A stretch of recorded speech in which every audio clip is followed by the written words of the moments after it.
Assalamualaikum warahmatullahi wabarakatuh. Perkenalkan, saya Ali Syahwana Siregar yang akan menjelaskan isi dari makalah kami mengenai pengertian filsafat. Secara etimologi, istilah filsafat berasal dari dua kata dalam bahasa Yunani, yaitu philos yang berarti cinta dan sophia yang bermakna kebijaksanaan.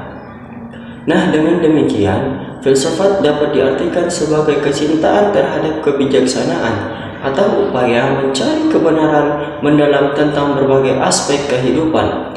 Filsafat tidak hanya memiliki nilai teoritis saja, tetapi juga memberikan kontribusi praktis dalam kehidupan sehari-hari. Dengan mempelajari filsafat, individu dilatih untuk berpikir secara kritis, logis, dan reflektif. Kemampuan ini penting dalam menghadapi kompleksitas kehidupan modern, di mana berbagai pandangan dan nilai saling bertentangan. Selanjutnya saya akan menjelaskan mengenai pengertian pendidikan Islam. Abdul Mujib dan Yusuf Musakir menjelaskan bahwa pendidikan Islam adalah usaha sadar dalam membimbing peserta didik agar berkembang secara optimal berdasarkan nilai-nilai Islam, baik itu dalam aspek intelektual, moral, maupun sosial. Dalam membimbing peserta didik agar berkembang secara optimal berdasarkan nilai-nilai Islam, baik dalam aspek intelektual, moral, maupun sosial. Melalui pendidikan ini, nilai-nilai Islam dapat diwariskan dari satu generasi ke generasi berikutnya. Pendidikan Islam bukan hanya sekedar transfer ilmu saja, tetapi juga proses internalisasi nilai yang membentuk manusia seutuhnya. Nah, dengan demikian, pendidikan Islam menjadi fondasi utama dalam menciptakan masyarakat yang harmonis, adil, dan sejahtera berdasarkan ajaran Islam. Perkenalkan, saya Adi Qurani yang akan menjelaskan pengertian filsafat pendidikan Islam. Filsafat pendidikan Islam adalah kajian filosofis yang membahas konsep, prinsip, dan tujuan pendidikan berdasarkan ajaran Islam. Filsafat pendidikan Islam bertujuan memahami secara mendalam hakikat manusia, ilmu, dan tujuan pendidikan yang sesuai dengan pandangan Islam. Filsafat pendidikan Islam juga menempatkan posisi proses pendidikan sebagai sarana untuk menyatukan antara aspek duniawi dan ukhrawi. Pendidikan tidak hanya bertujuan untuk membentuk manusia yang cerdas secara akademik, tetapi juga insan yang memiliki integritas moral dan spiritual. Dalam hal ini, nilai-nilai seperti kejujuran, tanggung jawab, keadilan, dan kasih sayang menjadi pilar penting dalam proses pembelajaran.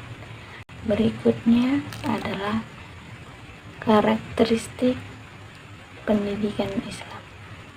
Karakteristik pendidikan Islam terbagi menjadi 4. Pertama, bersumber dari Al-Quran dan Hadis sebagai landasan utama dalam menentukan arah dan tujuan pendidikan. Kedua, memadukan aspek spiritual dan material secara seimbang untuk membentuk manusia yang utuh. Ketiga, menitik beratkan pada pembentukan akhlak yang luhur sebagai tujuan utama pendidikan. 4. Memandang ilmu sebagai sarana untuk mendekatkan diri kepada Allah dan memperbaiki kehidupan dunia dan akhirat. Perkenalkan, saya Dina Aulia yang akan menjelaskan pemaparan selanjutnya. Di sini saya akan menjelaskan mengenai ruang lingkup filsafat pendidikan Islam. Ruang lingkup filsafat pendidikan Islam dibagi menjadi 5 bagian. Yang pertama, tujuan pendidikan Islam. Yang kedua, pendidik. Yang ketiga, kurikulum. Yang keempat, metode. Dan yang kelima, lingkungan. Baik, di sini saya akan menjelaskan masing-masing ruang lingkup filsafat pendidikan Islam. Yang pertama, tujuan pendidikan Islam. Tujuan pendidikan Islam yaitu membentuk individu menjadi khalifah yang taat kepada Allah Subhanahu wa taala, mentaati perintah Allah Subhanahu wa taala dan menjauhi larangannya. Di sini individu diharapkan mampu mengimplementasikan ajaran-ajaran Islam yang menjadikan dirinya sebagai hamba Allah yang taat dan cerdas secara intelektual, emosional, dan spiritual. Yang kedua, pendidik. Pendidik memiliki peran yang sangat penting dalam proses pendidikan Islam. Guru dan dosen tidak hanya sebagai penyampai materi, melainkan juga sebagai pembimbing yang mampu mengidentifikasikan kebutuhan dan potensi peserta didik. Menciptakan situasi pendidikan yang kondusif merupakan tanggung jawab seorang guru juga agar proses pembelajaran berjalan secara efektif dan mencapai hasil yang memuaskan. Yang ketiga, kurikulum. Rumusan kurikulum mengandung makna bahwa isi kurikulum terdiri dari sejumlah mata pembelajaran yang harus dikuasai oleh peserta didik. Dengan demikian, kurikulum tidak hanya sebatas materi pembelajaran, melainkan sebagai lintasan yang harus ditempuh oleh peserta didik mencapai tujuan pendidikan. Yang keempat, metode. Metode dalam bahasa Arab dikenal yaitu thoriqoh, yang artinya langkah-langkah strategis yang disiapkan untuk melakukan suatu pekerjaan.